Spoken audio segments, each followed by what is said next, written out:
எனக்கு ஒரு சின்ன சந்தேகம். நீங்க எந்த தொகுதியில இப்ப வரக்கூடிய 2026 தேர்தலில் போட்டி போடுறீங்க?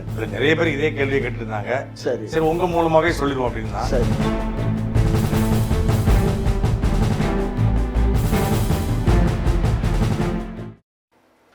வணக்கம். வணக்கம். திரு சாட்டை துரைமுருகன் அவர்கள் நாம் தமிழர் கட்சியினுடைய ஒரு ஃபுல்லரில் அவர் ஒரு 2 ஃபுல்லர்களில் அவர் ஒரு ஃபுல்லர். ஃபுல்லரா பில்லரா? Pillar pillar. பில்லர். ஃபுல்லர்னா அது இந்த ஃபுல்லாயிரும், தப்பா எடுத்துக்க போறாங்க. இல்லை இல்லை இல்லை இல்லை அப்படியெல்லாம் இது சொல்லாதீங்க. மாப்பிள்ளை என்ன அப்படி சொல்லுவோன்னா, உங்களை இன்னைக்கு ஒரு கலந்துரையாடலுக்கு வந்திருக்கேன். நீண்ட நாட்களுக்கு அப்புறம், கிட்டத்தட்ட ஒரு 6 மாதம். நீங்க பிஸியான ஆட்கள், எங்களை மாதிரி ஆட்கள் எடுப்பீங்களா? நீங்க ஸ்டாலின், உதயநிதி, விஜய், புஷி ஆனந்த், அந்த மாதிரி ஆட்கள், குஷியா எடுக்கக்கூடிய ஆட்கள், அதான் அது மாதிரியான ஆட்களை எடுப்பீங்க. எங்களை மாதிரி ஆட்களை எப்பயும் எடுப்பீங்க.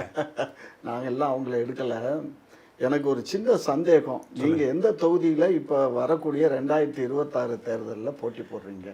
நிறைய பேர் இதே கேள்வியை கேட்டிருந்தாங்க. சரி சரி, உங்க மூலமாவே சொல்லிடுவோம் அப்படின்னா. சரி சரி. விஜய் எந்த தொகுதியில் நிற்கிறாரோ அந்த தொகுதியில நான் ஏத்து நிற்பேன். அப்படியா? ரொம்ப சந்தோஷம். அவர் நிற்கக்கூடிய எந்த தொகுதியா இருந்தாலும், எந்த தொகுதியா இருந்தாலும் அவர் நிற்கக்கூடிய தொகுதியில ஏத்து நிற்பேன்.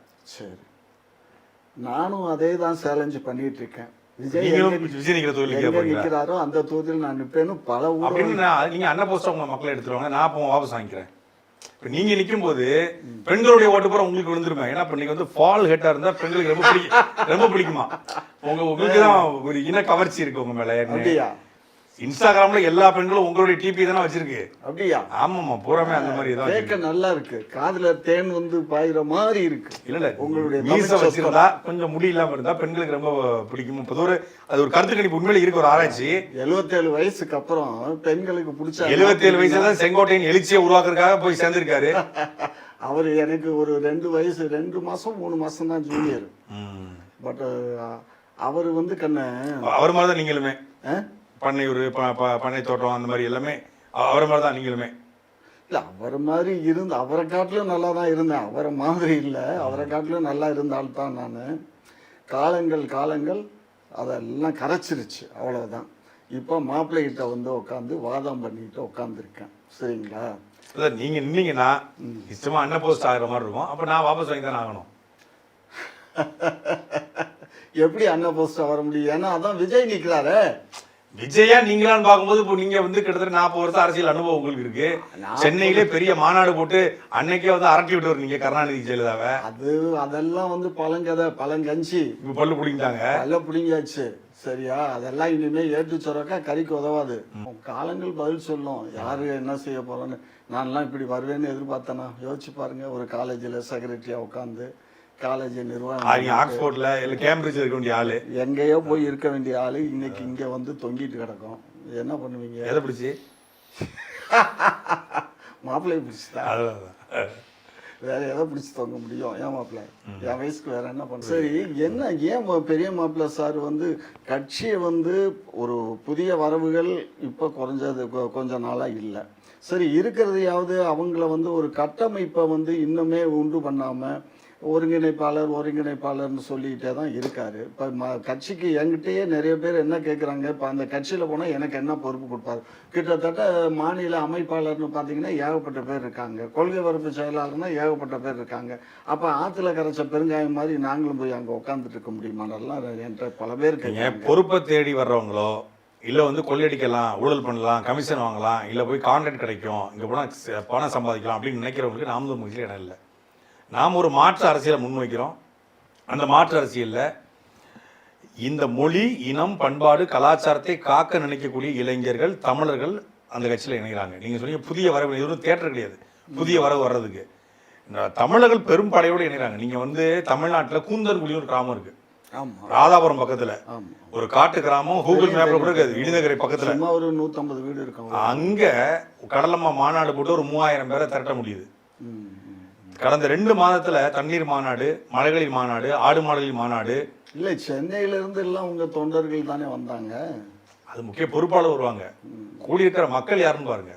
தொண்டர்கள் நம்ம எல்லாருமே வரப்போறாங்க, எல்லா ஊருக்கும் வரப்போறது இல்லை. முக்கியமான பொறுப்பாளர்கள் 4 பேர் பேச்சாளர் வருவாங்க. புதிய வரவு இல்லைங்கிறதுல இன்னைக்கு ஒரு மாற்று அரசியலுக்கான தேவை தமிழ்நாட்டில் இருக்கு. மொழியை முன்னிறுத்தி நாம் தமிழ் கட்சி வந்து ஒரு அரசியல் பண்ணுது. இப்ப நீங்க வேற எந்த கட்சியாவது பண்ணுதா பாருங்க. இனத்தை முன்னிறுத்தது. ஒரு இனமொழி பிரச்சனை. இப்போ எனக்கு என்ன ஒரு சின்ன ஒரு சந்தேகம்னா, ஏற்கனவே திருவண்ணாமலையை பற்றி அப்படியே தொங்க விட்டாரு. நான் இன்னைக்கு திருவண்ணாமலையை பற்றி நேற்றுக்கு பேசி இன்னைக்கு வந்திருக்கு போட்டிருக்கேன். நான் அவரை மாப்பிள்ளையும் திருவண்ணாமலை தெலுங்கு மலையை மாத்தலாம்னு பேசிப்பீங்க. நாங்கள் தானே அதை திருவண்ணாமலை உண்டு பண்ணதே. நீங்கள் என்னமோ அதிசயமாக தமிழ் ஏயா திருவண்ணாமலையில் ஒரு கடைக்காரன் இருக்கான்னா அந்த கடைக்காரன் வந்து அவனுக்கு வியாபாரம் நடக்கணும்னா யார் அதிகமாக அந்த ஊருக்கு வர்றானோ அவன் பேரை வச்சு தானே விற்க முடியும். அதுக்காக தமிழ்ல பேரை போட்டா அவனுக்கு தெலுங்குக்காரனுக்கு என்ன? நீங்க காசு வேணாதான் என்ன வேணாலும் பாப்பீங்களே, அது மாதிரி தமிழ்லையும் பார்க்க சொல்றீங்க. தமிழன் தான் பாத்துட்டு இருக்கேன். அங்க வச்சிருக்கேன் கடை வச்சிருக்கேன். தமிழம் பார்க்கல. அந்த மாவட்டத்தினுடைய குறுநில மன்னர் போடக்கூடிய ஏவா வேலு போன்றவர்கள், சேகர் பாபு போன்றவர்கள் வேலை அது. அங்க ஏவா வேலுக்கு திருவண்ணாமலையில இங்க இருந்து அதிகமா தாஜ்மஹாலுக்கு நாங்க போறோம் தமிழர்கள். அப்ப நீ வந்து தமிழ் எழுதி போட்டுருவீங்களா? டெல்லிக்கு வந்து ஒவ்வொரு முறையும் தமிழர்களுக்கு இறங்குறோம். வானொலியத்துல வருக வருகன்னு தமிழ்ல இருக்கா? மும்பைல தமிழர்கள் நாங்க பெரும்பான்மையா வாழ்றோம். அங்க தமிழ்ல கடை பழகி வச்சிருக்காங்களா? ஐயா கோயிலுக்கு நீங்க இங்க இப்ப போறீங்க. திருப்பதிக்கு தமிழம் போகவே இல்லை. திருப்பதியில அங்க ஐயப்பன் கோயிலுக்கு தமிழம் போகவே இல்லை. ஐயப்பன் கோயிலுக்கும் புட்டபர்த்தி சாய்பாபாக்கு போக அங்க எல்லாம் தமிழ்ல இருக்கா இல்லையா? எங்க இருக்கு? எங்க பாருங்க, திருப்பதியிலயும் பாருங்க, சபரிமலையிலயும் பாருங்க. கடை வீதிகள்ல தமிழ்ல இருக்கா? இருக்கு.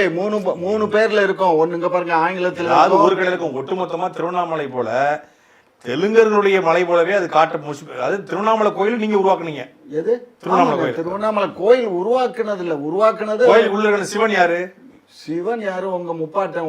உங்க பெரிய மாப்பிள்ளைக்கு முப்பாட்டன். உங்களுக்கு தமிழருடைய முப்பாட்டன். அட போங்கயா, நீங்களும் உங்களுக்கும் வேலையே இல்ல. கடவுளை பூரா முப்பாட்டங்கிறீங்க. உங்களுக்கு நிறைய வேலை இருக்கு.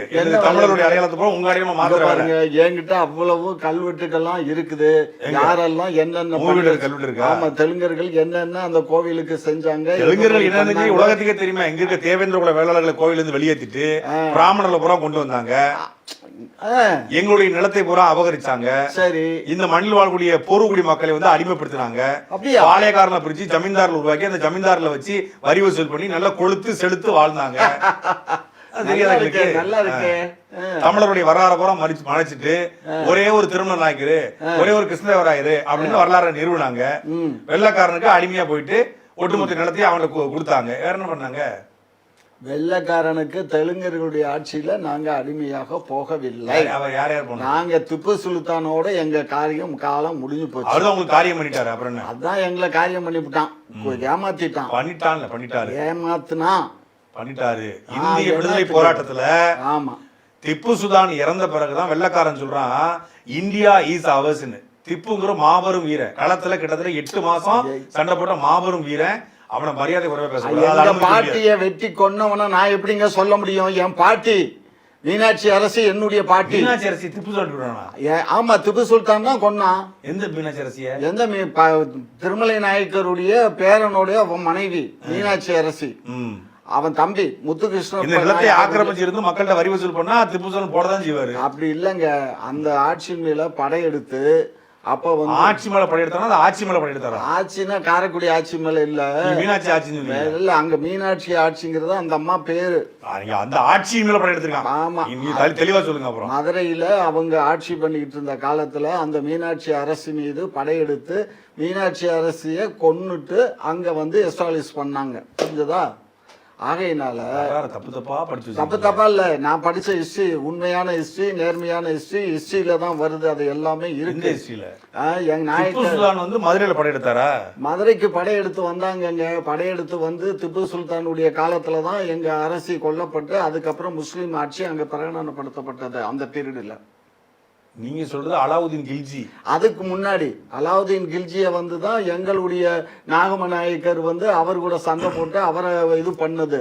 அது ஆரம்பத்தில் நாயக்கருடைய வம்சம் உள்ள நுழைஞ்சதே கில்ஜிய சண்டை போட்டு தான். இது வந்து முடிவு வந்து திப்பு சுல்தானுடைய படை. அவ்வளவுதான். திப்பு சுல்தான் படை தான் உங்க ஆட்சியை கொள்றாங்க. ஆமா, எங்க ஆட்சி முடிவு வந்ததே திப்பு சுல்தானால தான். நல்ல விஷயம் தானே, சிறப்பா பண்ணிருக்காரு. உண்மையிலே திப்பு சுல்தானுக்கு ராயல் சல்யூட்.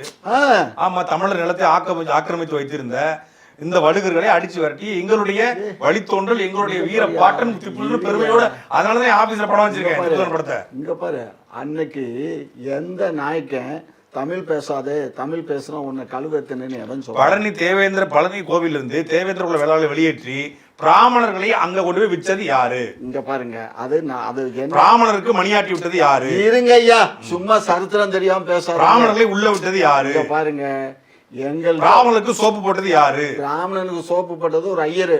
அந்த ஐயன் எங்கள்கிட்ட மந்திரியா இருந்தான். அந்த மந்திரி வந்து பழனிக்கு கோயிலுக்கு சாமி கும்பிட போறான். அவன் மந்திரி, அவன் போறான். அவன் அரியணை போன உடனே அவன் என்ன பண்றான், இவன் என்னடா இவன் பண்டாரம் கையிலையா நான் வந்து விபூதி வாங்குறது அப்படின்னு சொல்லி அப்படியே நேரா அங்கிருந்து பிறந்தவரு பாப்பார பையனுக்கு பூரா அப்படி தானங்க இருக்கானுங்க. பாப்பார பையன் மொத்தமா சொல்ல முடியாது, நாய்க்க பையமா சொல்லிட்டு போறான். அதுக்காக என்ன பாப்பான்னு தான் சொல்ல முடியும், நாய்க்கணும் தான் சொல்ல முடியும். அதனால ஒன்னும் பெரிய இதெல்லாம் எந்த ஒரு சமூகத்தையும் நம்ம குறிப்பிட்டு இழிவுபடுத்த கூடாதுதான். ஆனா இன்னைக்கு வந்து பார்ப்பனியம் தான் இன்னைக்கு காமாட்சின்னு திட்டலாம். ஆனா காமாட்சி நாயுடு திட்டம் இங்க பாருங்க, பார்ப்பனியம் தான் இன்னைக்கு இந்த நாட்டை ஆண்டுகிட்டு இருக்கு. எந்த நாட்டை? இந்தியா தேசத்தையே தமிழர் நிலத்தை நாசமாக்கியது தமிழ் நிலத்துக்கு சம்பந்தம் இல்லாத தெலுங்கை தாய்மொழியா கொண்டு அது அவருடைய ஆட்சியில அங்க இருந்த மந்திரி செஞ்ச வேலை. அது பூரா நீக்கி போட்டு பாப்பானை கொண்டுட்டு வந்து அந்த கோயில நியமிச்சது, பழனி கோவில்ல நியமிச்சது பூரா அவன் தான். சரிங்களா? தமிழர்களுடைய அடையாளங்களை அழிச்சிட்டு விநாயகர் வழிபாட்டை கொண்டு வந்தது, தீபாவளியை கொண்டு வந்து தமிழ் மேல திணிச்சது, சமஸ்கிருத மந்திரங்களை திணிச்சது, தமிழ் நூல்களை அழிச்சது, தமிழ் இலக்கியங்களை அழிச்சோன்னு சொல்லாதீங்க. தமிழ் நூல் எந்த நூலை நாங்க அழிச்சோம்? எத்தனையோ நூல்களை ஓலைச்சுவடிகளை நீட்டுநோக்கம் செய்யணும் தடுத்ததே உங்களுடைய ஆட்கள் தான். அங்க பாருங்க, நீ எல்லீசுங்கிற ஒரு மண்ணை வந்த பிறகுதான் தப்பா சரித்திரத்தை படிச்சு வச்சுக்கிட்டு எல்லீசுங்கிற மண்ணை வெள்ளக்கார மண்ணை வந்த பிறகுதான் திருக்குறள் வந்து ஏட்டுக்கு வருது. ஓலைச்சுவடி இருந்து நூலா மாறுது. உங்களுடைய நாயக்கர் ஆட்சி காலத்துல அது மாதிரி வந்துச்சா? அதாவது ஏங்க, நாயக்கருடைய ஆட்சி காலத்துல எங்களுக்கு சண்டை போடுறதுக்கே நேரம் பார்த்தாம எங்க ஆண்டு எங்க அங்க இங்க கர்நாடகத்து கூட 400 அப்பாட்டின்னு கேள்விப்பட்டேன்.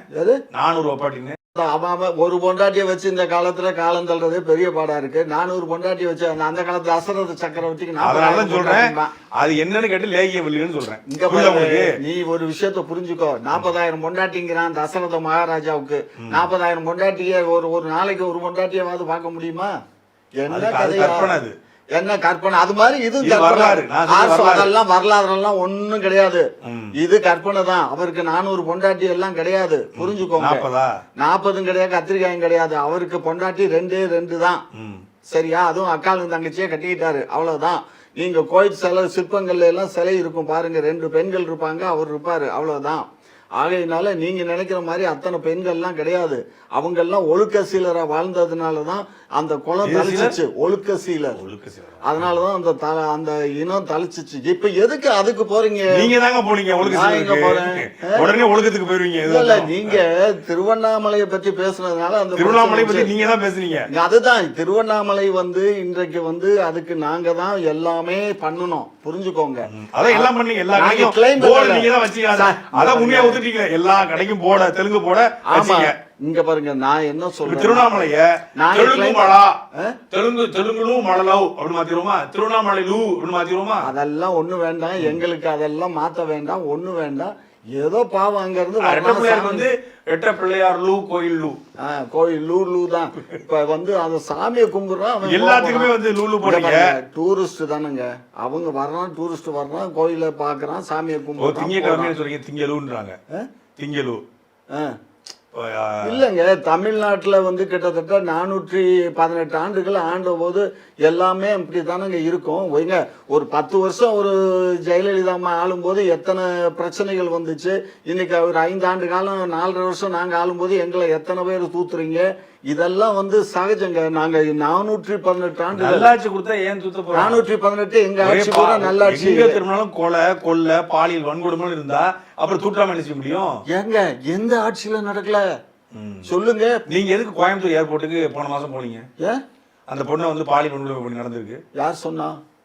ஏங்க காருக்குள்ள இருந்து 2 அந்த பொண்ணை இழுத்து போட்டு அந்த லவ்வரை தூக்கிட்டு போய் அந்த புதருக்குள்ள வச்சு 3 வயக்கு எடுத்து விட்டான். 3 வயல நாங்க என்ன பண்ணோம்? ஊர்காரன் சொல்றாங்க. ஆமா, எங்க ஊர் ட்ரைனிங். அவன் அந்த 3 வயலையும் பிடிச்ச உடனே 18 மணி நேரத்துல 3 வயலையும் அரெஸ்ட் பண்ணி அவனுக்கு பேர்ல இப்ப நாங்க வந்து உள்ள தள்ளியாச்சு. இப்ப சார்ஜ் ஷீட் ப்ரிப்பேர் ஆயிட்டு இருக்கு. அவனுக்கு தண்டனை வாங்கி 3 நான் என்ன மஸ்துக்கு ஜாமீன் எடுக்கணும்? அவன் யாரு? அவனை போய் நான் ஜாமீன்ல எடுக்க?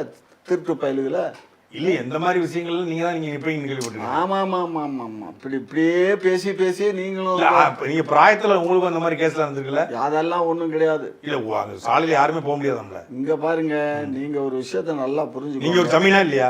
ஜமீன் நானா ஜமீன் எங்க முன்னோர்கள் தானே. ஜமீன் வாரிசு என்ன பண்ணுவாங்க, தோல்ல தூக்கி போட்டு கரும்பு காட்டுல கூட்டு போறது, கம்ம காட்டுல கூட்டு போறது, இது மாதிரி பண்ண அனாச்சாரம் பிடிச்சா. எங்க தாய் தகப்பன எல்லாம் அப்படி இல்ல, கிடையாது. அதெல்லாம் எங்க முன்னோர்கள் அப்படி. தாத்தா பாட்டி காலத்துல அப்படி இருந்துச்சு. எங்க தாத்தா பாட்டிக்கும் தாத்தா பாட்டி அதான் சொல்றேன். அப்ப அந்த நாயக்கர் காலத்துல ஆரம்ப காலத்துல அது எப்படி இருந்துச்சோ அதெல்லாம் நானும் பார்க்கல. சொன்னீங்க தாத்தா பாட்டி காலத்துல இருந்தாங்க. அவங்க காலத்துல அப்படி வேணா நடந்திருக்கலாம், எங்க காலத்துல இல்ல. என்ன கண்டமனூர் ஜமீன் கண்டம் பண்ணிட்டாருமாங்க, அது நீங்க தானே. இங்க பாருங்க, கண்டமனூர் ஜமீன் வந்து அவன் வந்து கல்லுக்கு சேலையை கட்டியிருந்தா கூட தூக்கிக்கிட்டு பாப்பான்னு பேசுவாங்க. அதான் சொல்றேன். அது கண்டமனூர் ஜமீனுக்கு மட்டும் வச்சுக்கோங்க. எங்க ஜமீன் அப்படி இல்ல. அந்த அதாவது நீங்க வந்து சேலை கட்டணும் பார்க்க மாட்டீங்க. இல்லங்க, ஜமீன்ல வந்து இதுல வந்து மொத்தம் 72 ஜமீன் கிடையாதுங்க. அப்போ 72 பாளையப்பட்டு. அந்த 72 பாளையப்பட்டுல ஒரு 6 பாளையப்பட்டு தான் இந்த கௌரா நாயுடுன்னு சொல்லக்கூடிய எங்களுடைய இனத்தை. மற்றதெல்லாம் வந்து இவங்க யாரு, நம்ம வீரபாண்டிய கட்டபொம்மன் வகைரா, இது கம்பளத்தார் தான் மற்றது. அதுலேயும் ஒரு 5 வந்து தேவர்கள். இப்போ தென்காசி அந்த ஏரியாலாம் இருக்காங்களா, அவங்க ஒரு 5 பேர் தேவர். இதே மாதிரி இதுவும் தேவர் தான். யார், ராமநாதபுரம் சேதுபதி பிற்காலத்தில் மன்னர்கள் அவங்க. அதெல்லாம் இல்லைங்க, பாளையப்பட்டு சேதுபதி மகன் அருவா இருக்கும். அடை சொல்றத கேளு மாப்பிள்ள, களி சரித்திரம் படிக்காம என்கிட்ட பேசாத. அதெல்லாம் இங்க பாரு, திருமலை நாயக்கர் தான் சொல்றத கேளு. அவருக்கு அவங்க வந்து பாளையப்பட்டு தான். கொஞ்சம் மரியாதையா பேசணும் ராம்நாடுக்கு. அவங்கள பத்தி மரியாதை குறைவா நான் சொல்லல, அது ஹிஸ்டரி தான். அவங்க பாளையப்பட்டு. அந்த பாளையப்பட்டு என்னாச்சுன்னா, இந்த மூக்கறுப்பு காதறுப்பு போறன்னு ஒரு போர் திருமலை நாயக்கர் காலத்தில் நடந்தது. அவர் உடல்நிலை சரியில்லாத இருக்கும் போது அவன் அறுத்துட்டு போயிட்டான். யாரு, நம்ம உடையார் இல்ல, கர்நாடகா உடையாரா. உனக்கு ரொம்ப கொழுப்பியா. உடையார் ஆட்சின்னா யாரு, அவன் உடையார் மன்னன் அங்க நம்ம கர்நாடகா. அந்த உடையார் சொல்றீங்க? எனக்கு தெரிஞ்ச உடையார் பாரிவேந்தர் உடையார். ஆமா, அவர் தான் தெரியும் உனக்கு. ஸோ அந்த உடையாருக்கு வந்து என்ன பண்ணிட்டான், அவர் உடல்நிலை சரியில்லாமல் இருக்கும்போது எங்க வீரர்கள் மூக்கு அறுத்துட்டு போயிட்டாங்க. உடனே இது அவருக்கு தெரிஞ்ச உடனே மூக்குத்திக்கா இல்லவே, பொம்பளையில இருக்கலாம், ஆம்பளை வீரர்களை அறுத்துட்டு போயிட்டான். நீ என்னதான் பேசிட்டு இருக்க? இல்லையே, நீங்க மூக்கறுப்பு காதறுப்பு தோடு தூக்கிட்டு இல்ல, அதை அப்படியே மாத்தி ஆம்பளை கருத்த மாதிரி காட்டிருக்காங்க. அது மூக்கறுப்பு போராட்டம், சரியா? மூக்கறுப்பு போராட்டம் இந்த மாதிரி பண்ணிவிட்டான். உடனே சேதுபதியை கூப்பிட்டு விட்டார், பாளையப்பட்டுகளை பூரா கூப்பிட்டு விட்டார். ஏன்னா இந்த பாளையப்பட்டுகள்லாம் வந்து ஒரு அரசனுக்கு வந்து அங்கங்க 100 படை வீரர்களை வச்சு. சாமுத்திரிகா பட்டு தெரியும், இந்த பட்டு தெரியும், அது காஞ்சிபுரம் பட்டு தெரியும், அது பாளையப்பட்டு. அது ஒரு பட்டா. பாளையம் என்பது பாளையப்பட்டுங்கிறது ஒவ்வொரு அந்த பிரிவு. இப்போ நம்ம ஒரு தாலுக்கு இப்போ இருக்கிற ஒரு ரெவன்யூ டிஸ்ட்ரிக்ட்ல எடுத்துக்கிட்டிங்கன்னா, ஊராட்சி, நகராட்சி, பேரூராட்சி இருக்கிற மாதிரி அப்போ வந்து ரெவன்யூ டிஸ்ட்ரிக்ட். எத்தனை பாளையப்பட்டு இருந்துச்சு? எங்களுக்கு அதான் ஒரு பாளையப்பட்டு தாங்க, ஒரு பாளையப்பட்டு. அந்த பட்டு தான் உங்க கல்யாணத்துக்கு கொடுத்தீங்களா? அப்பா தாளலப்பா, அந்த பட்டு என் கல்யாணத்துக்கு என் பொண்டாட்டிக்கு கொடுத்தது தர்மாபுரம் பட்டு. தர்மபுரம் பட்டு. ஆமா, நீங்க சொல்றது பாளையப்பட்டு. பாளையப்பட்டு பட்டு பட்டு பேசுறதுல புரியும். ஆமா, அது பட்டு பட்டுன்னு சொல்றேன், சரியா? அப்படி அப்ப வந்து அவர் வந்து படை வீரர்களோட வந்து இந்த மன்னருக்கு பதில் உடம்பு சரியில்லை, நீங்க இருங்க, நான் தலைமையேற்று போறேன்னு சொல்லி எங்க படைத்தலைவர் அவரை கூட்டிட்டு போனாரு. யாரை கூட்டிட்டு? சேதுபதி அவர் பண்ணாரு, தலைமை ஏற்று போய் சண்டை போட்டு அவங்க காதை அறுத்து சாக்கில் போட்டு கொண்டுட்டு வந்து மன்னர் முன்னாடி கொட்டுனாரு. அதுக்கு ஈடாத்தான் அவரை வந்து இனிமே நீ கப்பம் கட்ட வேணாம், நீ வந்து தனி அரசனா, நீ நாட்டு ஆளுன்னு சொல்லி அவருக்கு வந்து நாயக்க மன்னர்களை எதிர்த்து கடைசி வரை வீரத்தோடு போரிட்டது சேதுபதி மன்னர்கள். வரலாறு தப்பு தப்பா சொல்றத கேள்வி. அறுத்து கொட்டாரா, இவருக்கு வந்து வரிகட்ட வேணான்னு சொன்னாரா? இங்க பாரு, அவங்க தனி சாம்ராஜ்யம். ராமநாதபுரம் சேதுபதி தனி சாம்ராஜ்யம். ஹிஸ்டரி தெரியாம பேசாத. நான் தான் ஹிஸ்டரி சொல்றேன்ல. காதறுப்பு நீங்க சொல்றது எங்க ஹிஸ்டரி கிடையாது, எங்க வரலாறு எங்களுக்கு தெரியும். நீங்க சொல்றது உங்க ஹிஸ்டரி. காதறுத்தது, மூக்கறுத்தது, காதறுப்பு போராட்டத்துக்கு அப்புறம் கம்மாக்குள்ள தூக்கி போனது, இதெல்லாம் வரலாறு. காதறுப்பு போராட்டத்துக்கு அப்புறம் நீங்க வந்து கப்பம் மட்டும் கட்டுங்க, நீங்க தனிதான், நீங்க நாட்டை ஆண்டுக்கோங்கன்னு சொல்லி அவருக்கு. யார் நாட்டை யார் ஆளவிட்டா? சேதுபதி இந்த மண்ணின் மைந்தனா, இங்க வந்து நாயக்கர் இந்த மண்ணின் மைந்தனா? அது நாயக்கர் இங்க வந்த மண்ணு எல்லாமே கல்வி நாங்க தானே ஆண்டுகிட்டு இருக்கோம். அப்புறம் என்ன எங்களுக்கு கீழே வந்தீங்க? ஆண்டிக்கு எங்க இருந்து வந்தீங்க? எங்க இருந்து வந்தா என்ன? அப்ப எல்லாம் எங்க வேணாலும் எங்க வேணாலும் எங்க போலாம், எல்லாமே போலாம். ஆமா, அப்படித்தான். அந்த காலத்துல எவனுக்கு வீரம் இருக்கா, அவன் தான் சண்டை போட்டான், நாட்டை பிடிச்சான். அதனால அவனுடைய நிலம் அது. நீங்க வந்துட்டு அவர் வந்து நீங்க ஆண்டு போகுன்னு சொன்னார் அவரு. இங்க பாருங்க கொண்டு வந்து பிளாரி ஊர் பிளாரி விரட்டிச்சான். இங்க பாரு, நீ அந்த ஹிஸ்டரியை படிச்சு பாரு சரியா. அதுக்கப்புறம் நான் ஒரு history அதுக்கப்புறம் தான் அவங்க கப்பம் கட்டிக்கிட்டு ஆண்டுகிட்டு இருந்தாங்க. சரி, இது பேரங்காலத்துல இப்ப நீங்க கப்பம் கட்டி ஆண்டு வாழலாம்னு சொல்றீங்க. அதுக்கப்புறம் வந்து என்ன ஆயிடுச்சுன்னு கேட்டீங்கன்னா, ராணி மங்கம்மாளுடைய பேரன் காலத்துல என்ன பண்றாரு, அவர் வரியை கொடுக்கல. வரி கொடுக்கலன்னு உடனே இவன் போய் போருக்கு போறான். அங்க போருக்கு போனா நிசப்தமா இருக்கு, ஊர்ல யாரும் நடமாட்டமே, வெட்ட வெளியா அப்படியே இருந்திருக்கு. உள்ள போன உடனே வான விருந்தெல்லாம் வச்ச உடனே அப்படியே கூப்பிட்டு அங்கேயே அவனை தீத்தாச்சு. யார? ராணி மங்கம்மாளுடைய பேரனை அவங்க தான் வெற்றி கொண்டது. இனிமே இனிமே எவனுக்குமே நாங்க கப்பம் கட்ட மாட்டோம். ஏன்னா அது பழைய அரசர்கள், இவங்க பேர பிள்ளைகள் தானே வந்து ஆமா விழுந்து பண்ணிவிட்டாங்க. அதுக்கப்புறம் அவங்க தனியா இது பண்ணாங்க. அதுக்கப்புறம் இங்கேயும் வந்து பெருசா ஒன்றும் யாரும் இல்லை. ராணி மங்கம்மாள் ஒரு லேடி தான். அவங்களும் இல்ல, அவங்க அப்ப வந்து மதுரையை தலைநகரா வச்சுக்கல. அவங்க ஆண்டது வந்து திருச்சியை தலைநகரா வச்சுட்டு இப்ப தெப்பக்குளத்துக்கு பக்கத்துல ஒரு இது லைப்ரரி இருக்கு பாத்தீங்களா, அதுதான் அவங்களுடைய அரண்மனை. அதுல இப்ப லைப்ரரி இருக்கு சரியா. அதுல உங்களுக்கு பங்கு இருக்கா? எனக்கு அதுல எல்லாம் பங்கு இல்ல. அதான் கேட்டா அவங்க கொலகேஸ்ல உள்ள போயிருவாங்க. அடையா நீ வேற காலி. அந்த அம்மா சொத்து ஏகப்பட்ட சொத்து, நிறைய இடங்கள், காலி இடங்கள்லாம் இன்னும் ராணி மங்கம்மாளுடைய பேர்லயே இருக்கு, நிறைய இருக்கு. நாங்க கூட ஒரு கல்யாண மண்டபத்துக்கு வேணா அந்த இடத்த கொடுங்கன்னு சொல்லி பெரம்பலூர்ல ஒரு இடம் இருக்கு, மெயின் ரோட்லயே இருக்கு. ஒரு கல்யாண மண்டப ட்ரஸ்ட்டுக்கு கொடுங்கன்னு கேட்டிருக்கோம். அது பேப்பர் மூவ் ஆகிட்டு இருக்கு சரியா. அதை விடுங்க. விஜய் வந்து கட்சி ஆரம்பிச்சதுக்கு அப்புறம் இப்போ வந்து முன்னாடி எல்லாம் பார்த்தீங்கன்னா உங்கள் பேரை சொல்லியோ அல்லது திரு சீமான் அவர்களுடைய பேரை சொல்லி ஒரு இது போட்டாலோ ஒரு எபிசோடு போட்டோம்னா நல்லா போகும், நிறைய வியூவர்ஸ் வந்து பார்ப்பாங்க. சரி, ஆனால் இப்போ அது குறைஞ்சி போச்சு. பார்க்குற வியூவர்ஸ் குறைஞ்சிட்டாங்க. எங்கள் சேனல் மட்டும் இல்லை, நிறைய சேனலில் குறைஞ்சி போச்சு. அதுக்கு என்ன காரணமாக இருக்கும்? ஒழுங்கா வீடியோ போடணும்னு காரணமா இருக்கும். அதெல்லாம் ஒழுங்கா அதுக்கு முன்னாடி போட்டவங்க தானே இப்பயும் போடுறாங்க. இப்ப எங்க சேனல்லே வச்சுக்கோங்க, முன்னாடி நாங்க போட்டோம், அதே தானே இப்பயும் போடுறோம். ஏன் அந்த காரணம் என்ன காரணம்?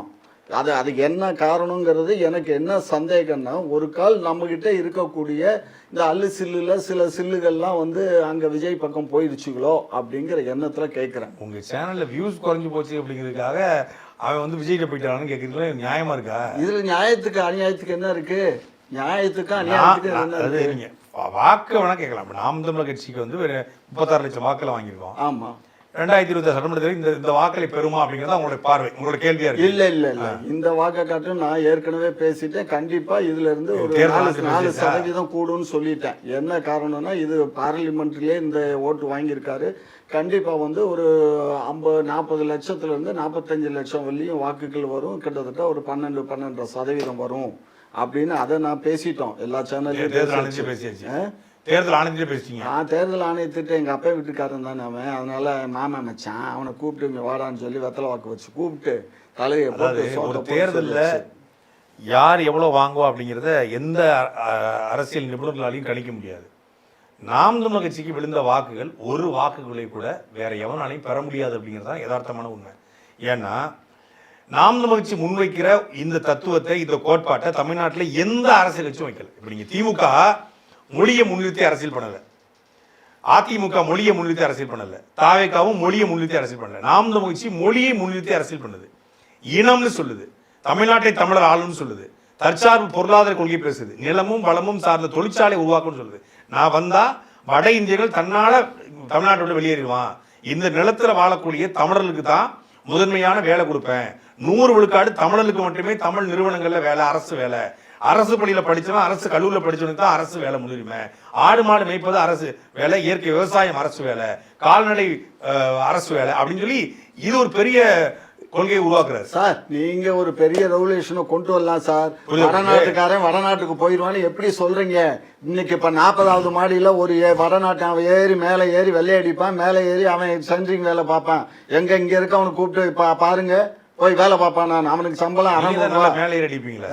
மேலே ஏறி வெள்ளை மாட்டீங்களா? நாங்க மேலே ஏறி வெள்ளை அடிக்க மாட்டோம், உங்களுக்கு தான் வெள்ளை அடிப்போம், மாப்பிள்ளைக்கு தான் வெள்ளை அடிப்போம், கவலைப்படாதீங்க. அது நம்ம பயல்கள்கிட்ட அந்த தைரியம் இல்லை. உலகத்துல இங்க பல பேசாதீங்க. உலகத்துல 63 நாடுகள்ல தமிழர்கள் நிறைஞ்சு வாழ்றாங்க. ஆமா. சிங்கப்பூர், மலேசியா இந்த 2 நாட்டை உருவாக்கியவர்களே தமிழர்கள் தான்.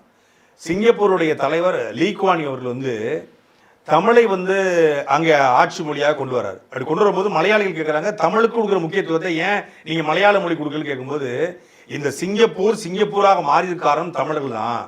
அதனால அவருடைய உழைப்பில் உருவானதான் சிங்கப்பூர்ன்றாங்க. மலேசியாங்கிற நாடு இன்னைக்கு வந்து ஒரு மிகப்பெரிய நாடாக வளர்ந்துருக்கு, பொருளாதாரத்தில் வளர்ந்துருக்கு, சிங்கப்பூருக்கு இணையாக அதுவும் வளர்ந்துருக்கு தெற்காசியாவில். அப்படின்னா அதற்கும் காரணம் தமிழர்கள். அதே போல உலகம் முழுமைக்கும் இருக்கக்கூடிய நாடுகளில் தமிழர்கள் 24 மணி நேரத்தில் 18 மணி நேரம் உழைப்பான்.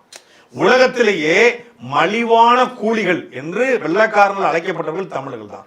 அப்படிப்பட்ட தமிழர்களை உங்க திராவிட கும்பல், திருட்டு கும்பல், முள்ளமாரி கும்பல், உங்களுடைய முடிச்சவைக்கு கும்பல், ஆந்திராவில இருந்து ஓங்கோல இருந்து புழைக்க வந்த இந்த கும்பல் குடிக்க வச்சு அவனை மதிமயங்க வச்சு நாசமாக்கி யாருங்க குடிக்க வச்சா?